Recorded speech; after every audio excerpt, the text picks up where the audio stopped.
I, Isabel Anderson, give and devise to the town of Brookline, Massachusetts, all my estate known as Weld, with the dwelling house and other buildings thereon, to be used by said town for the purposes of public recreation, or for charitable purposes, or for purposes of public education.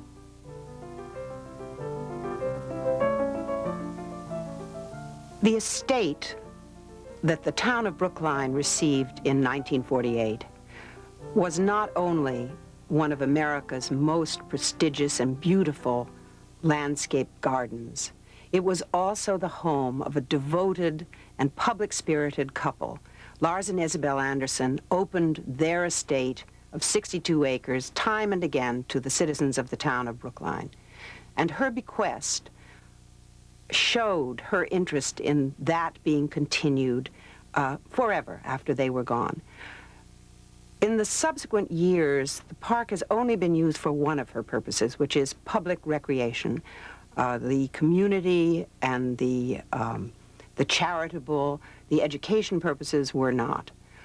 In addition, I would say that over the past 4 decades that the town has had it, it showed what America and what this town in particular felt about the use of public space and the environment.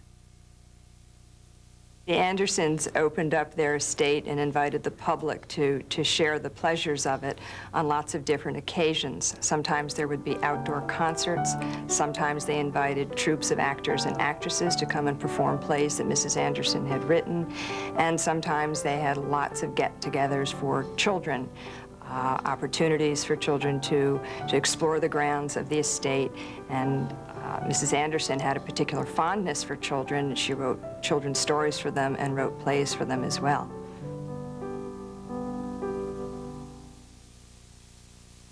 In reading the letters of Larz and Isabel Anderson and the journals of Larz Anderson, I've learned that the Andersons were energetic and creative people. They were outgoing. They were a very romantic couple, and they were very curious about the world beyond Brookline. Isabel met Larz when she was traveling in Europe on the Grand Tour after her graduation from the Windsor School in 1895. Larz was already working in Europe at that time. After returning to the United States to be married in Boston, they took off once again, and on their honeymoon they visited Hawaii, Japan, and China. Larz's activities as a diplomat and an ambassador took them all over the world, and this interest and ideas of the world beyond Brookline were expressed in the architecture of their home here and in the design of the landscape. Well, the Andersons were extremely interested in landscape architecture, and they brought back from their travels a number of international styles. Creating the gardens at Brookline in a very short period of time, the first decade of the century. They created an Italian garden, a water garden, a Japanese garden, and in addition to these principal gardens, they built a number of smaller, like a rose garden, a alley, a long alley, a Ron Point for theatricals, all this done in a very brief period of time. Once at home again, Isabel and I found Weld on its hilltop, as dear and lovely and full of happiness as ever. Early in October, the gardens were still gorgeous, their coloring intensely brilliant. We walked along the fountains and columns that recall the blessed times we had spent together, the great wine and oil jars from the gardens of Rome, Florence, Cordova. No wonder it was a happy place for us to linger in. You really can't invent a new garden style. You're always reacting to something that's coming from somewhere, whether it's your own culture or somebody else's. But we're a young country, and we were an especially young country at the end of the 19th century, and these ideas had to come from somewhere. But I think what makes these gardens deeply American is the sense that you could pick and choose from so many different cultures and in a way invent your own world. And that people did that with such energy and such panache. And it wasn't really Victorian in the sense of collecting precious little bits from other countries. It was, we'll take this and we'll take this and we'll take this, and bang, this is what we end up with, something new, something American. In 1905, Weld was considered to be one of the most famous gardens in America. This is because it reflected so clearly the genius of Charles Platt, then the leading architect and one of the leading landscape architects in the country.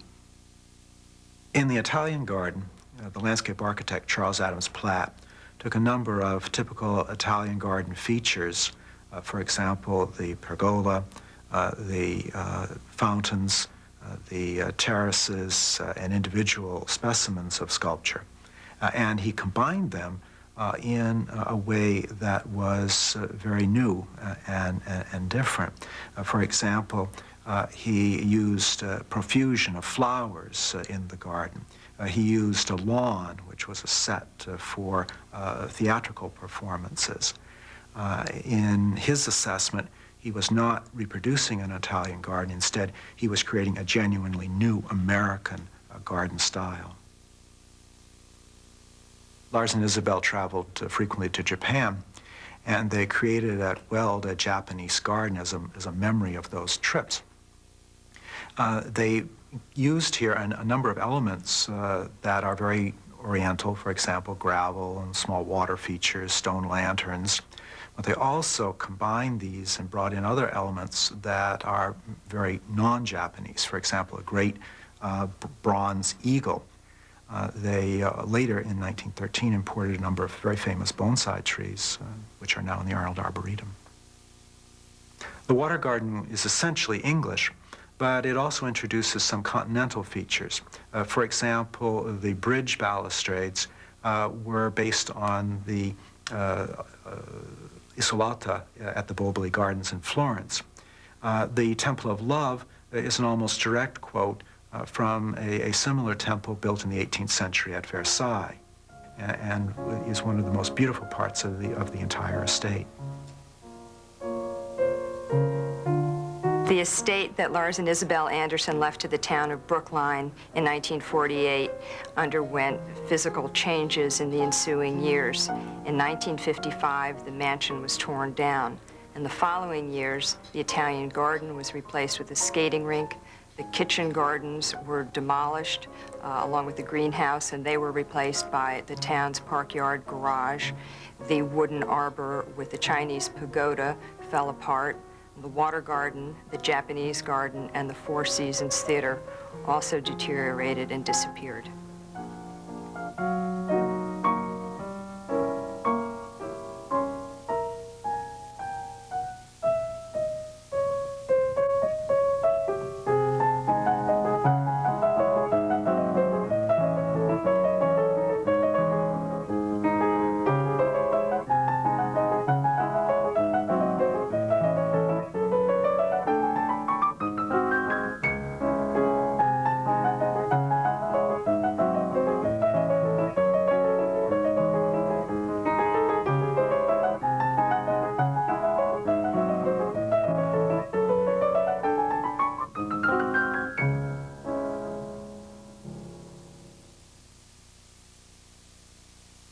World War II marked the end of the golden age of American gardens. The labor shortages caused by the war made it impossible to keep most of these places going. And when people came back, wage scales had shifted, so it was very difficult to have 20 or 30 people on site to take care of a big estate. People's ideas about what a garden should be changed. They wanted to barbecue, they wanted to swim in their backyards. And these big fancy estates seemed to be more reflections of wealth than anything else. People were uncomfortable with them. And so we let most of these places disappear, not seeing them as important works of American art, and not really being far enough away from them yet, historically, to value them. During the past 40 years, the status of Larz Anderson Park has really been a reflection of society's attitude towards historic landscapes and open spaces. The years during the 1950s and 1960s were marked by benign neglect. In the early 1980s, however, people's attitude towards historic landscapes began to change. In the mid-1980s, Larz Anderson Park was nominated by the Brookline Preservation Commission to the National Register of Historic Places, and it was accepted to the National Register. Initially, that was difficult for some people to understand because they were used to a building being listed in the National Register, a building such as the Museum of Transportation, which is located in the park. However, they couldn't understand how historic landscape could be part of the National Register. They quickly, however, began to understand that concept and turn their thoughts into action. I love the outdoors and landscape. I do photography. I have children. I have a love of ice skating, and I came up to the Auto Museum as well. So it was a place for me for many activities.